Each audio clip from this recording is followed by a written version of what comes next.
இப்போது முட்டைக்கோஸ், carrot, capsicum வச்சு ஒரு காலை டிஃபன் செய்ய போகிறேன். அதுக்கு நல்ல ஒரு வாணலில் வச்சு 2 ஸ்பூன் எண்ணெய்,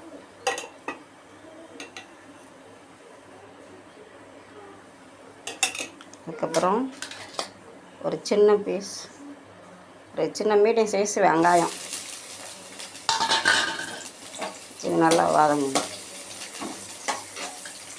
கொஞ்சம் வதங்கிட்டு இதில் 100 கிராம் அளவுக்கு இருக்கும் முட்டைக்கோஸு, ஒரு கேரட்டு எல்லாம் மெல்லிசாக நீட்ட வாக்கில் பொடிசாக கட் பண்ணி வச்சுருக்கேன். ஒரு பாதி கேப்சிகம், குடமிளகா, இது எல்லாத்தையும் எண்ணெயில் வதக்கணும்.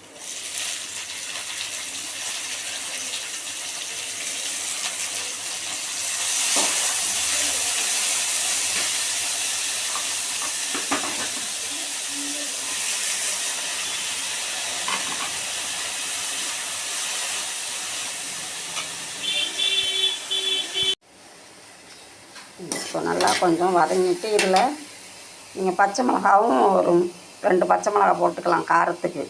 நான் சின்ன பிள்ளைங்க சாப்பிடுன்றதுனால பச்சை மிளகா போடலை. இதில் 1 ஸ்பூன் மிளகுத்தூள், 1/2 ஸ்பூன் தனி மிளகாத்தூள், 1/2 ஸ்பூன் கரம் மசாலா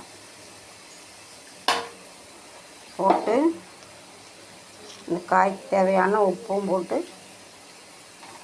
நல்லா வதக்கும். 2 பச்சை மிளகா போட்டுக்கலாம் காரத்துக்கு.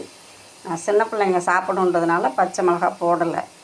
இல்லை 1 ஸ்பூன் மிளகுத்தூள், 1/2 ஸ்பூன் தனி மிளகாத்தூள், 1/2 ஸ்பூன் கரம் மசாலா போட்டு இந்த காய்க்கு தேவையான உப்பும் போட்டு நல்லா வதக்கும்.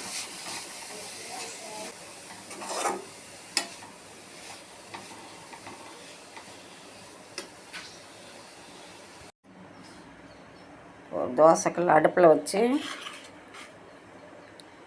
இந்த காய் சூடானோன்னா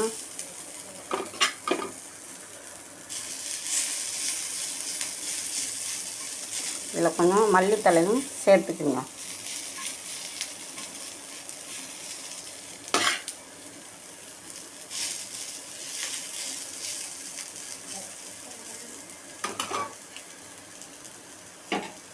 இது மேலே ஒரு முட்டையை அப்படியே உடச்சி ஊற்றணும்.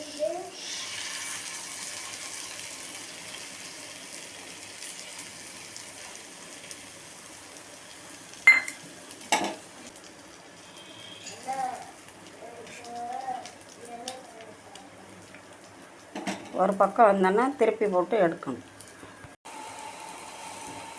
ஒரு பக்கம் வெந்துட்டு இப்போ திருப்பி போட்டிருக்கேன். மேலே கொஞ்சம் எண்ணெய் விட்டுக்கணும். டிஃப்ரெண்ட்டான ஒரு தோசை ரெடி ஆகிட்டு. காய் சாப்பிடாத பிள்ளைங்க கூட இப்படி செஞ்சு கொடுத்தா நல்லா சாப்பிடுவாங்க. தக்காளி சாஸ் தொட்டு சாப்பிடும்போது சூப்பராக இருக்கும்.